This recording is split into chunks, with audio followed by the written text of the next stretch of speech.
Hey guys what's up. तो आज हम लोग बात करेंगे एंट्रिक फीवर के बारे में। So it's a very important topic right, एंट्रिक fever. और इसको दूसरे नाम से भी जाना जाता है जैसे टाइफॉइड, ठीक है ना। तो टाइफॉइड आपकी जो मेडिसिन ओपीडी का एक तो बहुत ही बड़ा हिस्सा है, बहुत ही बड़ा हिस्सा कंस्टिट्यूट करता है। It's also known as typhoid fever and is cause by Salmonella typhi, ठीक है ना। और पैराथायरॉइड फीवर भी एक होता है जिसको कॉज करता है तुम्हारा पैराटाइफाइड फीवर, जिसको कॉज करता है पैराटाइफी एबीसी, ठीक है ना। तो infection, it's a kind of infection, ठीक है ना। कैसे ये होता है, it's happens bye injection of something right. तो कोई भी इसका अगर मैं पैथोफिजियोलॉजी की मैं अगर बात करूँ तो it's a kind of infection जो कि होता है बाय इंजेक्शन ऑफ बैक्टीरिया। वो चला जाता है गट में। अगर वो बैक्टीरिया जो है गट में चला गया तो बैसिलाई जो उसके होते हैं वो माइक्रोविलाई में जाके माइक्रोविलाई ऑफ इलियल म्यूकोसा में जाके अटैच कर जाते हैं, ठीक है ना। जो भी ये बैक्टीरिया होते हैं, ठीक है ना, ये क्या किए, ये माइक्रोविलाई पे जाके अटैच हो गए इलियल म्यूकोसा के। ये पेनिट्रेट कर देते हैं लमाइना प्रोप्रिया एंड सब म्यूकोसा को। जैसे ये मान लो कि तुम्हारा ये जो है सिर्फ क्या होता है बेसिकली, अगर मैं इधर से देखूँ कि अगर ये देख लो तुम्हारा क्या है, इलियल म्यूकोसा का जो है तुम्हारा माइक्रोविलाई है। This is a aerial mucosa microvilli and this layer is termed as lamina propria, ठीक है ना। ये इलस्ट्रेटिव डायग्राम में याद करने के लिए नहीं है, मतलब कि याद करने के लिए ना कि बनाने के लिए, ठीक है ना। तो ये एक तरीके का मान लें कि लमाइना प्रोप्रिया है, ठीक। और ये एक तरीके, और यही क्या है, माइक्रोविलाई है। ये लमाइना प्रोप्रिया और माइक्रोविलाई दोनों काम कर रहा है, ठीक। तो यहाँ पे क्या आके एक क्या हो गया, यहाँ पे एक बैक्टीरिया आके चिपक गया, तो इसको क्या किया, यहाँ पे अटैच कर गया माइक्रोविलाई ऑफ इलियल म्यूकोसा पे। फिर यही चीज़ को ये पेनिट्रेट किया, ये लमाइना प्रोप्रिया को पेनिट्रेट किया। अब ये मान ले आगे वाला इसका हिस्सा जो है सब म्यूकोसा है, ये लमाइना प्रोप्रिया सब म्यूकोसा ये मतलब कि पेनिट्रेट किया। अभी ये लमाइना प्रोप्रिया और उसको सब म्यूकोसा को पेनिट्रेट किया, तब ये टेकन अप क्या है, ये मैक्रोफेजेस द्वारा ले लिया गया, ठीक। ये फाइगोसाइटोस हो गया मैक्रोफेजेस द्वारा बाय मॉडिफाइंग बाय, पहला दो कारण से मतलब कि होता है, by modifying lipopolysaccharide and inhibit phagolysosome proliferation. ये मतलब कि मैक्रोफेजेस जो होता है ले तो लेता है लेकिन उसको किल नहीं कर पाता। Phagocytose it is phagocytosed by macrophages, but ये जो है इसको किल नहीं कर पाता। क्यों? क्योंकि ये मॉडिफाई कर सकता है लाइपोपॉलीसेक्राइड को, रेजिस्ट किलिंग बाय मॉडिफाइंग लाइपोपॉलीसेक्राइड, और इनहिबिट करता है फैगोलाइगोसोम फॉर्मेशन। फैगोलाइगोसोम तुमने अपने पैथोलॉजी में पढ़ा होगा कि दो तरीके का, मतलब कि एक फैगोसोम और लाइसोसोम का मतलब कि मिक्सचर हो जाता है, और उससे क्या होता है, बैक्टीरिया किल हो जाता है, ठीक है। तो यहाँ पे वही चीज़ को, वही मैकेनिज्म को ये इनहिबिट कर देगा, उसके साथ ये लाइपोपॉलीसेक्राइड को मॉडिफाइड कर देगा, राइट। तो इसी से क्या होता है, ये रेजिस्ट हो जाता है किलिंग से, बेसिलाई देन इंटर्स। तो ये रेजिस्ट हो गया किलिंग से, तो बेसिलाई फिर कहाँ चला गया, लिम्फेटिक्स में चला गया। फिर लिम्फेटिक्स से ये थोरैकिक डक्ट के थ्रू ये ब्लड स्ट्रीम में चला गया, और ब्लड स्ट्रीम में बैक्टीरिया गया तो बैक्टीरीमिया हो गया, और ये सीडेड हो गया कहाँ पे, वेरियस ऑर्गन्स पे, और वहाँ पे क्या है, ये फर्दर मल्टीप्लाई करता है। तो बेसिकली क्या होता है, आप समझो ये आया कोई भी बैक्टीरिया तुमने एडजस्ट किया, वो गट में गया, गट से कहाँ गया, इलियल मतलब कि इलियल म्यूकोसा से माइक्रोविलाई ऑफ इलियल म्यूकोसा जाके अटैच हो गया। फिर वो पेनिट्रेट किया तुम्हारा लमाइना प्रोप्रिया को, और किसको, लमाइना प्रोप्रिया और सब म्यूकोसा को पेनिट्रेट किया, टेकन अप बाय मैक्रोफेजेस। लेकिन वो रेजिस्ट हो जाता है किलिंग से बाय दो प्रोसेस, इनहिबिट द मतलब कि मॉडिफाई कर सकता है लाइपोपॉलीसेक्राइड को, इनहिबिट द फॉर्मेशन ऑफ फैगोलाइगोसोम। अभी ये रेजिस्ट हो गया किलिंग से, तो ये क्या करेगा, ये लिम्फेटिक्स के थ्रू, ये थोरैकिक डक्ट के थ्रू कहाँ चला जाएगा, ये ब्लड में चला जाएगा। अभी ब्लड में गया तो बैक्टीरीमिया क्रॉस हो गया और वेरियस ऑर्गन्स में डिपॉजिट हो गया, और वहाँ पे मल्टीप्लाई करेगा, ठीक है, ठीक। तो ये बेसिकली इसकी जो बाहर से लेके अंदर तक की जो है इसका रीच है कि कैसे पहुंचता है ये, ठीक। नेक्स्ट हम लोग बात करेंगे क्लिनिकल कोर्स। इसका क्लिनिकल कोर्स बहुत इंपॉर्टेंट है। मोस्ट कॉमन एज ग्रुप्स इसके क्या होते हैं, 5 से 20 साल। 5 से 20 साल को ये सबसे कॉमनली इफेक्ट करते हैं। तो टाइफॉइड के केस तुम लोग जनरली बहुत ही यंगर इंडिविजुअल्स को तुम लोग को देखने को मिलेगा। इसका इंक्यूबेशन पीरियड 1 से 2 हफ्तों का होता है, मतलब से 7 से 14 दिन का इंक्यूबेशन पीरियड होता है, राइट। तो माइल्ड एंड डिफ्रेंशिएटेड पायरेक्सिया और रैपिडली फेटल डिजीज। तो एक तो इसका जो प्रेजेंटेशन हो सकता है वो एक माइल्ड अनडिफ्रेंशिएटेड पायरेक्सिया से लेके, मतलब कि बहुत ही हल्के फीवर से लेके तुम्हारा रैपिडली फैटल डिजीज़ हो सकता है कि बहुत ही जल्दी ये डिग्रेड कर जाए और बहुत ही जल्दी ये फैटल डिजीज़ की तरह कन्वर्ट हो जाए।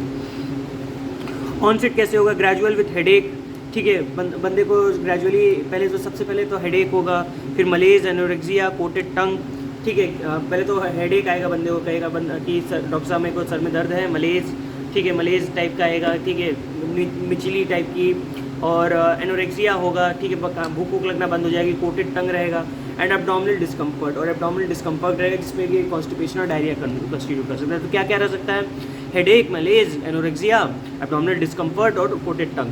इसका टिपिकल फीचर क्या है? तो इसमें एक टिपिकल फीचर है बहुत ही इंपॉर्टेंट, जो कि एमसीक्यू सवाल में तुमसे पूछा जाएगा। Step ladder pyrexia is one of the most important मतलब कि feature that is seen in the cases of typhoid fever. इसके अलावा क्या होगा? रिलेटिव ब्रेडिकार्डिया और टॉक्सीमिया हो सकता है। इस बंदे को कहेगा बंदा कि हाँ भाई डॉक्टर साहब मेरे को मतलब कि दिल की धड़कन थोड़ी कम हो जाती है, मेरे को अजीब सा लगता है, टॉक्सीमिया हो सकता है। सॉफ्ट पॉल्पेबल स्प्लीन, यहाँ पे जो है स्प्लीन जो है पैल्पेबल हो सकता है। हिपैटोमेगैली स्प्लीन, तो टाइफाइड का जब भी तुम्हें केस मिलता होगा तो तुम लोग क्या पैल्पेट करते होगे? हमेशा हिपैटोमेगैली, स्प्लीनोमेगैली पैल्पेट करके देखते होगे। और दूसरा क्या देखते हो कि ब्रेडिकार्डिया है या नहीं है, ठीक है। Rose spots that fade away on pressure appear on skin, ठीक है, इन सेकेंड और थर्ड वीक्स। तो 2 से 3 सेकेंड या थर्ड वीक में जब इसका चल रहा होगा क्लिनिकल कोर्स, तो उसमें क्या होता है, एक रोज स्पॉट्स तुम लोग देखते हो, ठीक है ना, उसी को क्या कहते हैं? Rose spots. और उसको जब दबाओगे तो फेड कर जाएगा, fade away on pressure, that fades on pressure appear on skin, तो स्किन पे अपीयर हो जाएगा 2 से 3 हफ्ते में और फेड कर जाएगा प्रेशर पैमाने पे। तो इसके क्या क्या कॉम्प्लिकेशंस हो सकते हैं? मोस्ट कॉमन कॉम्प्लिकेशंस का इंटेस्टाइनल परफोरेशन हो सकता है। टाइफाइड फीवर मतलब कैसा फीवर आता है? लॉन्गिट्यूडनल अल्सर्स बना लेता है, deep longitudinal ulcers, right. Intestinal perforation करा सकता है। Haemorrhage is also another complication that leads to that मतलब कि टाइफाइड फीवर से जो होता है, राइट। सर्कुलेटरी कोलैप्स हो गया, कोई भी सर्कुलेटरी कोलैप्स, कोई भी सर्कुलेशन में कोई दिक्कत आई, सर्कुलेटरी कोलैप्स हो गया, राइट। इंटेस्टाइनल परफोरेशन, देखो क्या क्या हो सकता है? इंटेस्टाइनल परफोरेशन हो सकता है, सर्कुलेटरी कोलैप्स हो सकता है, हेमरेज हो सकता है, राइट। ब्रोंकाइटिस, ब्रोंकोनिमोनिया, जो भी तुम्हें दिक्कत होगी टाइफाइड में, तो वो ब्रोंकाइटिस और ब्रोंकोनिमोनिया करा सकती है, राइट। सम साइकोसिस, डेफनेस और मेनिंजाइटिस, कोई साइकोसिस, डेफनेस या मेनिंजाइटिस करा सकता है बंदे, ठीक है। साइकोसिस हो गए, डेफनेस हो गया या मेनिंजाइटिस हो गए, तो ये सब काम ये करा सकता है, साइकोसिस, डेफनेस और मेनिंजाइटिस, राइट। अदर कॉम्प्लिकेशंस में क्या क्या हो सकते हैं? Cholecystitis, arthritis, abscesses, periostitis, nephritis, haemolytic anaemia, thrombosis, peripheral neuritis, ये सब चीज़ें करा सकता है, राइट। तो कॉम्प्लिकेशंस कुछ भी हो सकते हैं, ठीक है, फ्रॉम रेंजिंग फ्रॉम ब्रोंकाइटिस, कोई भी इन्फ्लेमेशन कहीं का भी, जैसे cholecystitis, arthritis, abscess, periostitis, nephritis, haemolytic anaemia, कुछ भी हो सकता है, ठीक है ना। यहाँ पे क्या क्या कॉम्प्लिकेशन में बताया? Intestinal perforation, haemorrhage, circulatory collapse, cholecystitis, osteitis, periostitis, ठीक है ना, कुछ भी, nephritis, haemolytic anaemia, abscesses, thrombosis, peripheral neuritis, तो सारे आइटिस जहाँ भी आइटिस तुम्हें समझ में आ रहा है लिख देना, ठीक है ना। ब्रोंकाइटिस, साइकोसिस, डेफनेस, मेनिंजाइटिस। एक होता है salmonella paratyphi A and B, ये क्या कराता है? Paratyphoid fever similar to typhoid, ये लेकिन ये माइल्डर होता है, बस इसके बारे में जान लो, इसको लिखना नहीं। पैराटाइफाइड सी क्या रहता है? पैराटाइफाइड सी पैराटाइफाइड मतलब कि पैराटाइफाइड फीवर कराएगा, लेकिन सेप्टिसीमिया विद सपोरेटिव कॉम्प्लिकेशन, यहाँ पे सेप्टिसीमिया विद सपोरेटिव कॉम्प्लिकेशन होगा, राइट। ए बी जो है माइल्डर कराएगा, माइल्डर मतलब कि सिमिलर टू थायराइड, वो टाइफॉइड की सिमिलर रहेगा लेकिन माइल्डर रहेगा पैराटाइफाइड फीवर। लेकिन जो पैराटाइफी सी है, पैराथायराइड फीवर है, वो सेप्टिसीमिया कराएगा with suppurative complication, right. Next हम लोग बात करेंगे इसके कैरियर्स के बारे में। तो इसके 3 तरह के कैरियर्स होते हैं, ठीक है। ये इतना इंपॉर्टेंट नहीं है, बस इसका नाम याद रखना है तुम्हें। हम जितना हम बताएंगे उतना ही तुम्हें लिखना है, उतना ही पढ़ के जाना है, ठीक है। तो कन्वालेसेंट कैरियर्स क्या क्या होते हैं इसके? बेसिकली कन्वालेसेंट कैरियर्स की मैं अगर बात करूँ तो patient who continue to shed typhi bacilli in few for, मतलब कि देखो क्या होता है कि बेसिकली पेशेंट जो कंटिन्यू करते हैं शेड करना टाइफाइड बेसिलाई को फॉर 3 वीक्स टू 3 मंथ्स, ठीक है, 3 वीक से लेकर 3 मंथ्स तक जो करते हैं आफ्टर क्लिनिकल क्योर के 3 वीक से 3 महीने बाद तक जो सेक्रीट करते हैं, शेड करते हैं टाइफाइड बेसिलाई को, कॉन्वलेसेंट कैरियर है। टेम्प्रोरी कैरियर्स कौन कौन होते हैं? People who shed bacilli for more than 3 months but less than an year, तो टेम्प्रोरी कैरियर्स होते हैं, ठीक है ना। कॉन्वलेसेंट मतलब बहुत ही short duration, 3 weeks to 3 months, temporary 3 months to 1 year, chronic 1 साल से ज़्यादा, who shed bacilli for over age, बस इतना ही याद रखना है, ठीक है ना। अगर तुम इतना भी याद रखो कि who shed bacilli for this बस खत्म, ठीक है ना, ये लिखने की जरूरत भी नहीं है। About 2 to 4% in patients are chronic carrier, तो 2 से 4% बंदे जो होता है वो क्रॉनिक कैरियर हो जाते हैं। एक टाइफॉइड मैरी का नाम सुना होगा तुमने, ठीक है। Typhoid Mary is very famous in cases of typhoid fever. तुम कभी भी पढ़ोगे टाइफॉइड, कहीं भी पढ़ोगे, कहीं से भी पढ़ोगे तो टाइफॉइड मैरी या इसका नाम सुनोगे, ठीक है ना। देख लेना उसके बारे में, स्टोरी है बहुत इंटरेस्टिंग सी। स्टोरी थोड़ी बता जाऊँगा मैं, तो खुद से पढ़ना। About 2 to 4% of the patient are chronic carrier state most common in female older age groups. तो जो कैरियर स्टेट होता है वो मोस्ट कॉमन होता है कहाँ पे, फीमेल्स में मोस्ट कॉमन होता है और ओल्डर एज ग्रुप्स में मोस्ट कॉमन होता है। 40 साल से जो ज़्यादा के हो गए हैं लोग उनमें ज़्यादा कॉमन होता है, फीमेल्स में ये ज़्यादा कॉमन होता है, राइट। तो shedding of bacilli is intermittent, तो इसका जो शेडिंग ऑफ बेसिलाई है वो इंटरमिटेंट होता है। फीसेस में फीकल कैरियर्स हो जाते हैं, यूरिन में यूरिनरी कैरियर्स होते हैं, ये लेस फ्रीक्वेंट होता है, लेकिन ठीक है ना। तो लैब डायग्नोसिस की मैं बात करूँ तो लैब डायग्नोसिस में केवल एक चीज़ याद रखना, बासु, खत्म, ये सब नहीं लिखना है। आइसोलेशन ये सब देखो, ये सब जो माइक्रोबायोलॉजी अगर तुम लोग कुछ टाइम देखो, बेसिकली ये मेरे माइक्रोबायोलॉजी के नोट्स है, ठीक है ना। अभी फाइनल ईयर में इंटर फीवर फिर से रिपीट हो रहा है, तो वाई आई थॉट कि मैं अलग से कुछ नोट्स बनाऊँ, ठीक है ना। तो इसके लिए मैं केवल जितना तुम्हें बता रहा हूँ उतना लिखना। ब्लड का हम लोग टेस्टिंग कराते हैं पहले वीक में, एग्लूटिनेशन कराते हैं सेकेंड वीक में, स्टूल का एग्जामिनेशन कराते हैं थर्ड वीक में, यूरिन कल्चर फोर्थ वीक में, खत्म चीज़। बासु मतलब ब्लड, एग्लूटिनेशन, स्टूल एग्जामिनेशन और urine examination first second third week, third fourth week, ठीक है ना।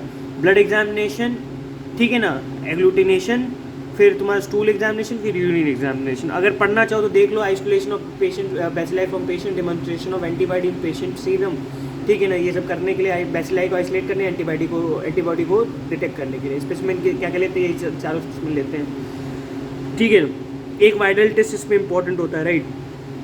ये थोड़ा जान लो कि जो ब्लड कल्चर होता है ये पहले हफ्ते में 90% पॉजिटिव होता है, ये इंपॉर्टेंट है, ठीक है ना। दूसरे हफ्ते में 75% पॉजिटिव होता है, तीसरे हफ्ते में 60% केसेस में पॉजिटिव होता है, चौथे हफ्ते मतलब कि 25% टिल सब्सिडेंस ऑफ मतलब फीवर, तो 25% हो जाता है जब तक तुम्हारा फीवर खत्म ना हो जाए। तो पहले हफ्ते में 90%, दूसरे हफ्ते में 75%, तीसरे हफ्ते में 60%, चौथे हफ्ते में 25% जब तक सब्सिडाइड ना कर जाए। ये थोड़ा सा इंपॉर्टेंट है, इसको याद करना इंपॉर्टेंट है, दिस इंपॉर्टेंट है। स्पेसिमेन, ये स्पेसिमेन के बारे में समझिए गए, स्पेसिमेन में ये लिख के आना, ठीक है। नेक्स्ट हम लोग बात करेंगे मैकॉन्की अगार के बारे, मैकॉन्की अगार पे इसको लॉन्ग देखो, खाली एक चीज़ इस पर याद रखना, ठीक है ना। मैं हटा देता हूँ, फालतू चीज़ें मैं हटा रहा हूँ इसमें, ठीक है। ये नहीं याद करना तुम्हें फालतू का।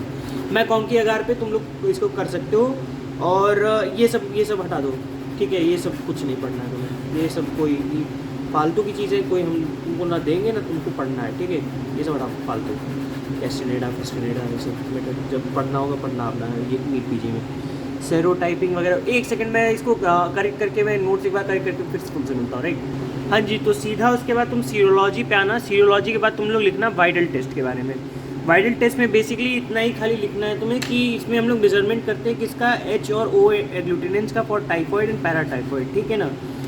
एच और ओ मतलब कि एग्लूटिनेंस का हम लोग यूज़ करते हैं मेजरमेंट करने के लिए टाइफॉइड और पैराथाइफॉइड का। इतना याद रखना कि वाइटल टेस्ट से डिटेक्शन होता है। इसके बाद सीधा लिखना तुम लोग आईजीएम डिटेक्शन किट्स, ठीक है। आईजीएम डिटेक्शन किट्स हम लोग यूज़ करते हैं, पीसीआर बेस्ड टेस्ट यूज़ करते हैं, डेमोन्स्ट्रेशन ऑफ सर्कुलेटिंग एंटीजन हम लोग यूज़ कर सकते हैं, ठीक है ना। जो कि सर्कुलेटिंग एंटीजन का फिर डेमोन्स्ट्रेशन नहीं लिखना चाहो तो वो भी चलेगा मेरे को, ठीक है। कोई ऐसा कोई खास वो नहीं है, क्योंकि ये सब माइक्रोबायोलॉजी का पॉइंट है, ठीक है ना। इतना इंपॉर्टेंट नहीं है फालतू, ये भी हटा दो। IgM detection test, PCR blood test, right. सीधा आ जाओ अदर लैब टेस्ट पे। अदर लैब टेस्ट में तुम्हें WBC काउंट कराना है, ल्यूकोपीनिया ये लिखना है, इंपॉर्टेंट है। प्रोफाइलेक्सिस में क्या कराओगे, जनरल मेजर्स में क्या है, इंप्रूवमेंट इन सैनिटेशन, ये सब इंपॉर्टेंट है ऑब्वियसली कि तुम्हें प्रोफाइलेक्सिस में इंप्रूवमेंट कराना होगा। सैनिटेशन का provision of protected water supply तुम्हें प्रोटेक्ट करनी होगी, क्योंकि ओवरऑल रूट ऑफ कंटैमिनेशन है तो उससे हो सकता है। वैक्सीन के लिए एक है यहाँ पे टैब वैक्सीन होती है, तो heat kill typhoid bacillus vaccine होती है। डोज शेड्यूल 2 डोज देते हैं 0.5 ml subcutaneous, interval of 4 to 6 weeks, ठीक है ना। तो टाइफॉइड जो होती है heat kill typhoid bacillus vaccine, tab vaccine कहते हैं इसको, heat kill typhoid bacillus vaccine. और डोज शेड्यूल 2 डोज होता है 0.5 ml सबक्यूटेनियस, इंटरवल याद रख सकते हो तो याद कर लेना, नहीं तो बाकी तो मर्जी है तुम्हारी, ठीक है। 2 डोज देते हैं 0.5 ml सबक्यूटेनियस, इंटरवल ऑफ, ये मत याद करो फालतू, कोई जरूरत नहीं इसका भी। Heat kill typhoid bacillus vaccine सब बस आती है, खत्म बात, ठीक है ना। लाइव ओरल टाइफोरल वैक्सीन आती है, VI वैक्सीन आती हैं इसके अलावा, ठीक है। ये भी याद रखना, टाइफोरल होता है, टाइफोरल इज इंपॉर्टेंट, VI वैक्सीन भी याद कर सकते हो। और ट्रीटमेंट इसका इंपॉर्टेंट, इनिशियली तो तुम क्या दोगे कि क्लोरमफेनिकॉल, पहले सबसे इसका ट्रीटमेंट ड्रग ऑफ चॉइस क्या है, क्लोरमफेनिकॉल है, ठीक है ना। और ये अगर इससे रेजिस्टेंट हो जाता है तो लेटर तुम लोग एम्पीसिलिन, अमोक्सिसिलिन, ठीक है ना, क्या क्या दे सकते हो, कि बंदे को क्या कह दिया तुमने, क्या क्या देना है हमने इसको, एम्पीसिलिन दे दिया, अमोक्सिसिलिन दे दिया, ठीक है ना, और तुम्हारा कोट्राइमोक्साजोल दे दिया। Current strains are resistant to these also, ठीक है ना। जो आजकल के स्ट्रेन्स हैं वो इनसे भी रेजिस्टेंट है, ठीक है। तो ये स्ट्रेन्स भी आजकल हम लोग अवॉइड ही करते हैं जनरली, ठीक है ना। मतलब कि करंट स्ट्रेन तो इससे भी रेजिस्टेंट हो गए। क्लोरापेनिकॉल पहले देते थे, फिर एम्पीसिलिन, अमोक्सिसिलिन, क्लोट्राइमोक्साजोल पे आए, तो प्रेजेंट पे ciprofloxacin is drug of choice. तो अभी ड्रग ऑफ चॉइस क्या है, सिप्रोफ्लॉक्सासिन है अभी ड्रग ऑफ चॉइस का, ठीक है ना।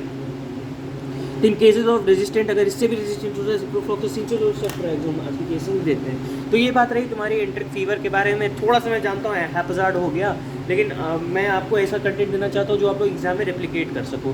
फालतू ज़्यादा मैं पढ़ा दूंगा, तुमने समझ में कुछ नहीं आएगा तो कोई मतलब नहीं है। तो मिलते हैं तुमसे नेक्स्ट वीडियो में, बाय।